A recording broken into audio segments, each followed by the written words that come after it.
अगवा दिसुम के इस इंटरव्यू सीरीज में आप सभी का स्वागत है। मैं हूं रुपेश कुमार। आज 9 अगस्त है और हम लोग विश्व आदिवासी दिवस मना रहे हैं। दुनिया के अलग अलग जगहों पे, अलग अलग देशों पे लोग अलग अलग तरीके से इसको सेलिब्रेट करते हैं, लेकिन इससे पहले जानना जरूरी है कि ये कब शुरू हुआ है और इसे किस तरह से मनाया जाता है। तो आज हमारे साथ जुड़े हैं गुंजा लिकिर मुंडा हैं और असिस्टेंट प्रोफेसर रहे हैं सीयूजे में, सेंट्रल यूनिवर्सिटी झारखंड में, और अभी फ्रीलांसिंग के तौर पे जर्नलिज्म कर रहे हैं और कई आदिवासी विषयों पर ये वक्तव्य भी रखते हैं और कई जगहों पे इनकी लेखनी भी छपती है। तो सबसे पहले हम स्वागत करते हैं गुंजा लिकिर मुंडा का। जोहार। जोहार जोहार और बहुत बहुत धन्यवाद आज स्पेशल एपिसोड में मुझे बुलाने के लिए। तो हम ये जानना चाह रहे थे दादा कि ये विश्व आदिवासी दिवस जो आज हम लोग सेलिब्रेट कर रहे हैं, ये एक शुरुआत कहाँ से हुई और ये इसे मनाने के लिए क्यों मतलब जरूरत आन पड़ी है लोगों को? देखिए, इसकी शुरुआत तो जैसे कि नाम से मालूम पड़ रहा है, विश्व आदिवासी दिवस या फिर international day of the world's indigenous people, जिसका आधिकारिक नाम है। तो एक वैश्विक स्तर पर संयुक्त राष्ट्र के द्वारा 1994 से मनाना शुरू किया गया था। इसका 9 अगस्त जिसको एक डेट रखा गया, क्योंकि आदिवासी दुनिया के हर एक कोने में उनकी संघर्ष लगभग एक जैसी है। उनकी जो भी चिंताएं हैं, जल जंगल ज़मीन को लेकर, उनकी भाषा को लेकर, संस्कृति को लेकर, मोटा मोटी ये सारी बातें सारे विश्व के सारे आदिवासियों की एक सी है। उनके जितने भी दुख दर्द हैं लगभग एक जैसे हैं। तो उनको एक मंच पर लाना एक बहुत ही ज़रूरत महसूस हो रही थी संयुक्त राष्ट्र को। तो उसके लिए ये 9 अगस्त 94 से मनाना शुरू किया गया और उसके साथ साथ संयुक्त राष्ट्र के सिस्टम में भी आदिवासी विषय को एक खास स्थान दिया जाता है और साथ साथ हर एक साल आदिवासियों का एक सम्मेलन भी संयुक्त राष्ट्र करवाता है, यहाँ पर कि पूरे विश्व भर से आदिवासी लोग जमा होते हैं और अपने दिक्कतें हैं या फिर कह सकते हैं जो उनके संघर्ष हैं उसको एक जगह रखते हैं और ताकि एक समाधान निकल पाए। तो जैसे ये समाधान की जब बात हो रही है, तो किस तरह के एक मुद्दा है आदिवासियों की जिसके ऊपर एक समाधान? देखिए, अभी तक जितने भी आदिवासियों का विश्व स्तर पर जो मीटिंग मैंने अटेंड किया है, जमीन का मुद्दा एक बहुत बड़ा मुद्दा है। क्योंकि आदिवासी अगर हम शाब्दिक अर्थ पर भी जाए या फिर इंडिजिनस शाब्दिक अर्थ पर जाए तो वैसे समूह है जिनके पास जो चूँकि उस इलाके में सबसे पहले रहे हैं, तो वो उनके पास ज़मीन का एक साधन के रूप में बहुतायत है उनके पास, क्योंकि वे सबसे पहले वहाँ पर मौजूद रहे हैं। तो जैसे जैसे जिसको हम बोलते हैं कि मशीनीकरण बढ़ा, औद्योगिकरण बढ़ा, तो उस तरह से उनकी ज़मीन पर अतिक्रमण शुरू हुआ। तो उन सब का दोहन करने के लिए जब अन्य लोग उनके इलाके में आए, तो ज़मीन की लूट सबसे पहले एक प्रमुखता के साथ हमको देखने को मिलती है कि आदिवासी इलाकों में उनको अपनी ज़मीन से बेदखल कर दिया जाता है। उसके एवज में ठीक तरह से उनको जो कॉम्पनसेशन बोलते हैं वो भी मिलता नहीं है। और चूँकि उनकी मतलब आदिवासी लोगों की जो जीवन शैली ऐसी है कि उनका सीधा रिलेशन है ज़मीन के साथ में, और वैसी स्थिति में उनसे अगर उनकी जीवन यापन की जो शैली है छीन ली जाए तो उनकी अस्तित्व पर बहुत बड़ा संकट पड़ता है। तो ये जो चिंता है आदिवासियों के हाथ से ज़मीन छीनने की, उनके हाथ से जो प्राकृतिक संसाधन है, जल हुआ, ज़मीन हुआ और जंगल हुआ, तो ये सब की चिंताएँ, ये सब से उनका अलगाववाद, ये सब में जो चिंताएं हैं वो बहुत प्रबलता के साथ सारे आदिवासी रखते हैं। और इसके अलावा और 2-4 जो मुद्दे हैं, खासकर भाषा को लेकर, क्योंकि आदिवासी भाषाएं बहुत पुरानी भाषाएं हैं, अपने इलाके में कई जगह विलुप्त भी हो रही हैं। तो इन सब की चिंताएं भी हैं। तो आप झारखंड में भी देख लीजिए कि आदिवासी भाषाएं कई हज़ारों सालों से बोली जा रही है, लेकिन आज के परिवेश में बहुत कम लोग उसको बोल रहे हैं। आदिवासी लोग खुद अपनी भाषा को भूल रहे हैं। तो ये सारी चिंताएं, और साथ में संस्कृति की बात आती है, उनकी नाच गान की बात आती है, उनकी लोक कहानियाँ की बात आती है, उनके पर्व त्यौहार की बात आते हैं। तो ये सब भी विलुप्ति के कगार पर सारी चीज़ें जा रही हैं। तो इन सब चीज़ों को लेकर पूरा आदिवासी समाज पूरे भौगोलिक मतलब पूरे विश्व के स्तर पर एक प्रबलता के साथ अपने बातों को रख रहे हैं। तो ये मुझे देखने को मिला है जितने भी मैं इन सब मीटिंग में गया हूँ। अभी हर साल यूनाइटेड नेशन एक अलग अलग थीम पे सेलिब्रेट करती है आदिवासी दिवस को। तो इस साल का थीम क्या है और उसको किस तरह से सेलिब्रेट कर जी, रहे हैं? तो आपने बिल्कुल सही कहा कि हर साल संयुक्त राष्ट्र अपने स्तर पर उसको लगता है कि इस साल में इस पर्टिकुलर चीज़ में फोकस करने से रिजल्ट बढ़िया आएगा। तो हर एक साल अलग अलग विषय को निर्धारित करती है। तो पिछले साल का विषय था खासकर आदिवासी महिलाओं पर फोकस करके था। आदिवासी महिलाएं और पारंपरिक ज्ञान का पिछले साल का था। इस साल का है जो फोकस में है वो 2023 का वो आदिवासी युवा हैं और आदिवासी युवा किस तरह से सोसाइटी में बदलाव के घटक हैं आत्मनिर्णय के अधिकार को लेकर। मतलब कहा जाए कि अगर थोड़ा और समझाया जाए तो अगर आपको अपने समाज में कुछ बदलाव चाहिए तो वो उसके लिए आप निर्णय खुद लेंगे। आप में वो ताकत है और आपको अधिकार भी दिया गया है कि आप अपने बारे में अपने समाज के बारे में आपको क्या संस्कृति फॉलो करना है, क्या भाषा बोलनी है, अपने समाज को विकास के किस स्तर पर आप देखना चाहते हैं, वो सब आपको खुद आत्मनिर्णय लेना है अपने आप। मतलब कोई बाहर का आदमी आपको बताने वाला नहीं है कि आपको ऐसा करना है, ऐसा खाना है, ऐसा पीना है, अपने समाज को इस तरह से ऐसे ले जाइए, वो आपको करना है। और वो चीज़ करने में आदिवासी युवा किस तरह से अपने समाज को आगे ले जा रहे हैं उस आत्मनिर्णय को लेते हुए साथ में। तो मोटा मोटी इस वर्ष का ये विषय रखा गया है। लेकिन इसमें देख रहे थे कि उनका भी कुछ सब टॉपिक है, जैसे जो हम नोट डाउन किए थे कि climate action and the green transitions है, मोबिलाइजिंग फॉर जस्टिस और इंटरजेनरेशनल कनेक्शन। तो अगर हम एक एक करके अगर हम आए तो climate action and green transitions के बारे में थोड़ा सा अगर आप 3 जो टॉपिक बताया आपने वो आदिवासी समाज के सामने एक चुनौती के रूप में सामने आया है और उसी के परिप्रेक्ष्य में आदिवासी युवा क्या कार्य कर रहे हैं या क्या कार्य करना चाहते हैं या क्या योजना बना रहे हैं। तो उसी पर संयुक्त राष्ट्र एक चाहती है कि एक पूरे विश्व भर में चर्चा हो और कुछ कंक्रीट बातें निकले। तो जो 3 मुद्दे पर पहला मुद्दा है क्लाइमेट चेंज पर। हाँ, क्लाइमेट एक्शन। क्योंकि देखिए आदिवासी समाज जो है प्रकृति से इतना घुल मिल कर रहा है और उनके संस्कृति में या कहें कि उनके दृष्टिकोण में कभी संसाधन का दोहन नहीं सोचा गया है। मतलब उनकी संस्कृति ऐसी रही है कि वो प्रकृति के साथ में कई हजार वर्षों तक रहे हैं और अभी भी वो सिलसिला जारी रहा है। तो वो कभी ऐसा नहीं सोचते हैं कि मान लीजिए एक तालाब में मछली है तो सारी मछलियों को एक दिन में उठा लो, खत्म कर दो। तो उस तरह का सोच कभी उनके पास आया नहीं है, क्योंकि उनका रिश्ता ही ऐसा रहा है। तो प्रकृति से उतना ही लो जितना तुमको ज़रूरत है, दोहन मत करो। तो आज जो हम क्लाइमेट क्राइसिस जिसको बोल रहे हैं, अगर ओजोन लेयर में छेद हो गया है या फिर पूरे विश्व का तापमान बढ़ रहा है, इसका तो एकमात्र ही यही कारण दिखता है कि मनुष्य लोभी हो गया है। जितना ज़रूरत है वो तो ले ही रहा है, लेकिन उसको अगले 100 वर्ष तक भी सोच के चल रहा है कि हमको ही सबसे राज करना है, हम ही को सबसे ऊपर रहना है। तो उसी चीना झपटी में ये प्रकृति का हम लोग लूट कर रहे हैं। जितना ज़रूरत है उतना ही अगर लेते तो शायद हम प्रकृति का उतना दोहन नहीं करते।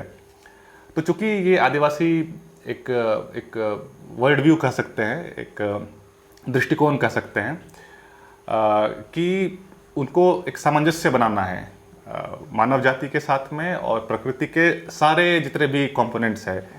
प्रकृति बोलने से सिर्फ पेड़ पौधे नहीं आते हैं, उसमें पेड़ पौधे, सारे जंगल, जमीन, वायु इत्यादि सब कुछ। तो एक सामंजस्य बनाकर ही अभी तक चले हैं। तो दुनिया के बहुत सारे बुद्धिजीवियों को लगता है, मुझे भी लगता है कि अगर लोग आदिवासी जीवन शैली से प्रेरणा लें तो ये एक बहुत हद तक हम लोग जो ग्लोबल वार्मिंग है या फिर क्लाइमेट क्राइसिस जिसको बोल रहे हैं, उससे हम लोग निजात पा सकते हैं पूरी मानव जाति के लिए। अभी तो जितने भी मेन स्ट्रीम कल्चर हैं उनको लगता है कि मनुष्य ही सबसे बड़ा है। मतलब जितने भी चीज़ें बनाई गई हैं या फिर बनी हैं वो मनुष्य के लिए बनी हैं, मतलब उसको उपभोग करने उसको उपभोग करना है।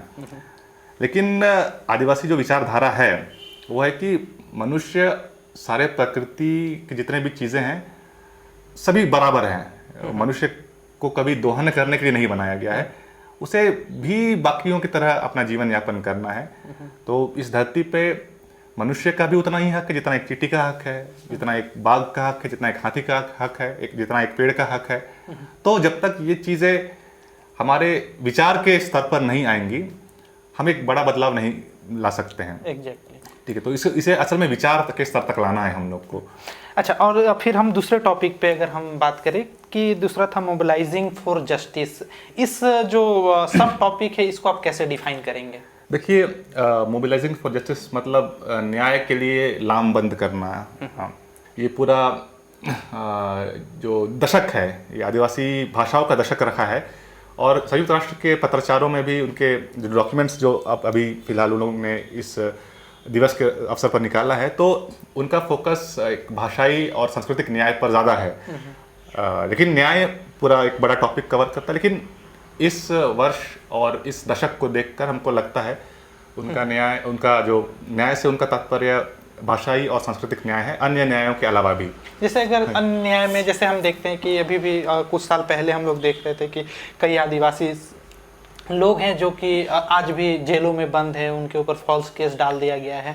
तो क्या इन सभी मुद्दों को भी इसमें समेटा जा रहा है या फिर नहीं? अवश्य ही, क्योंकि न्याय एक अपने आप में एक बड़ा टॉपिक है और एक कह सकते हैं जो कि आप जो मुद्दा उठाए कि बहुत सारे आदिवासी लोग हैं जो बिना कारणवश या फिर कोई सबूत ना रहते हुए भी उनको बहुत सालों तक जेल में रखा जा रहा है। तो ये तो हमारी देश की राष्ट्रपति जी ने भी अपने भाषण में कहा था कि एक बड़ा कंसर्न है। छोटा मोटा चोरी पर भी लोगों को जेल में डाल दिया गया है। तो ये इन सब चीजों पे तो अवश्य एक तो हमें एक भारतीय समाज के रूप में ये सोचना पड़ेगा हम लोग को कि क्या हम अपने नागरिकों को इतना न्याय दिला पा रहे हैं कि वो अगर गरीब है फिर भी उनको न्याय मिल रहा है कि नहीं मिल रहा है, या फिर न्याय सिर्फ अमीरों के लिए है।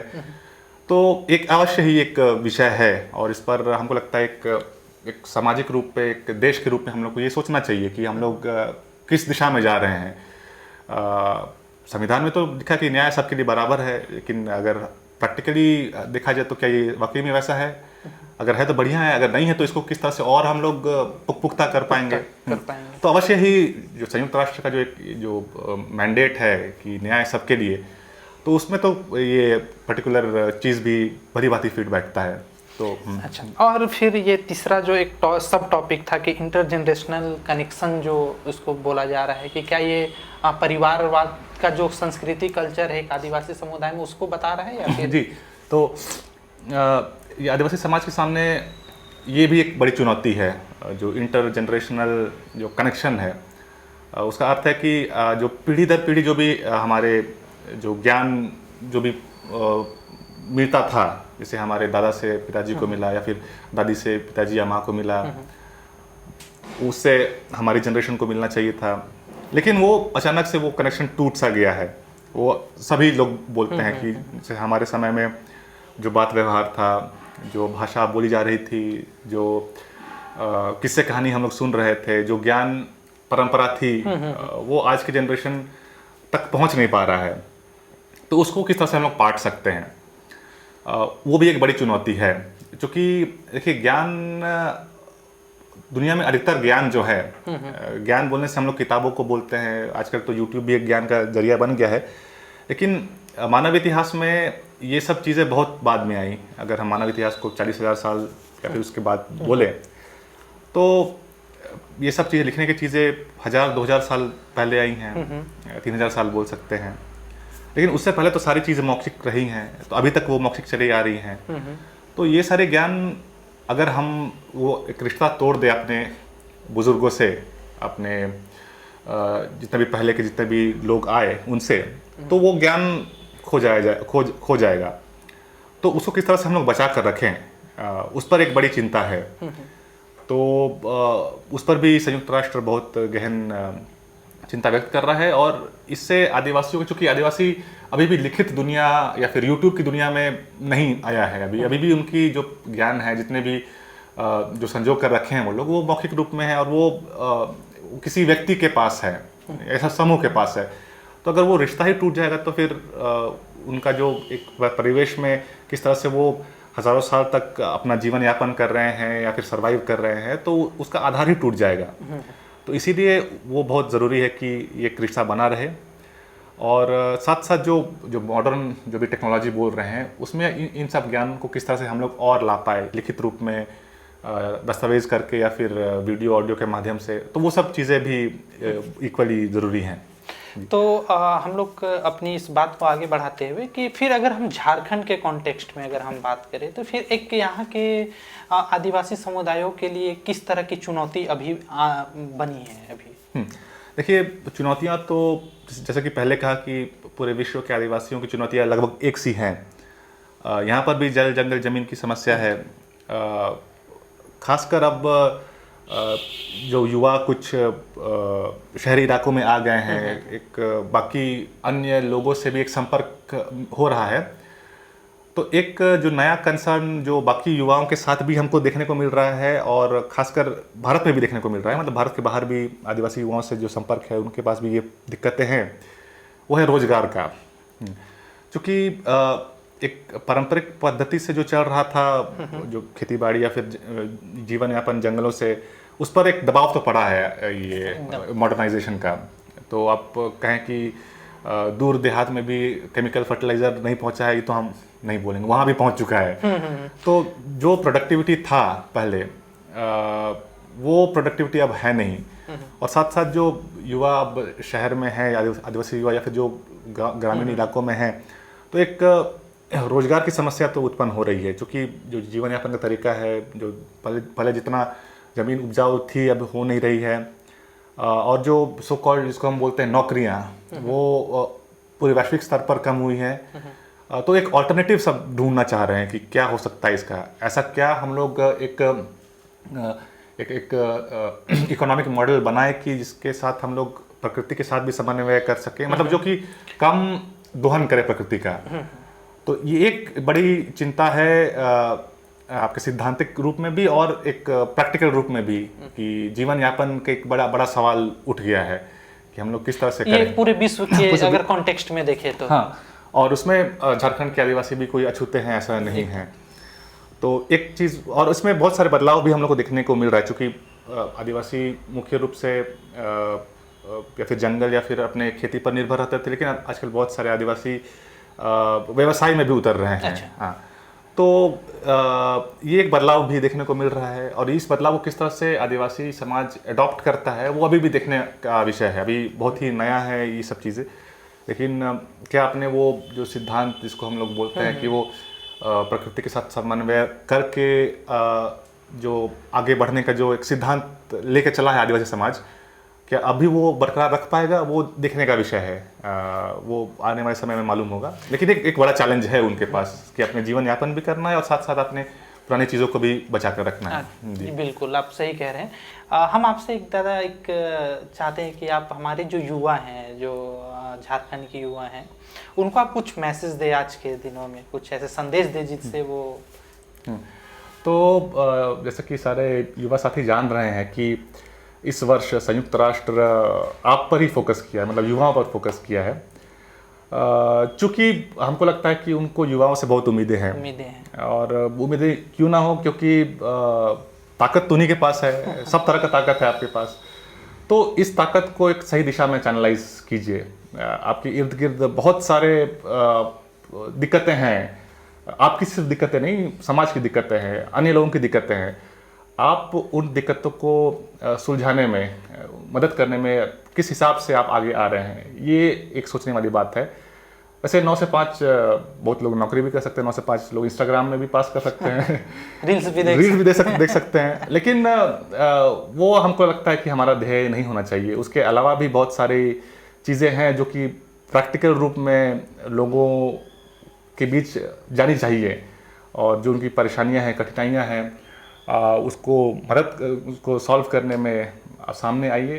असली दुनिया क्या है देखिए, गांव देहात सुदूर इलाके जाइए, खुद को एक एक्सप्लोरेटरी मोड में डालिए। एकदम जरूरी है कि अगल बगल क्या हो रहा है, उसके दूर क्या हो रहा है, अगले के बारे में कुछ सोचिए। तो यही मेरा संदेश रहेगा आज के युवाओं का।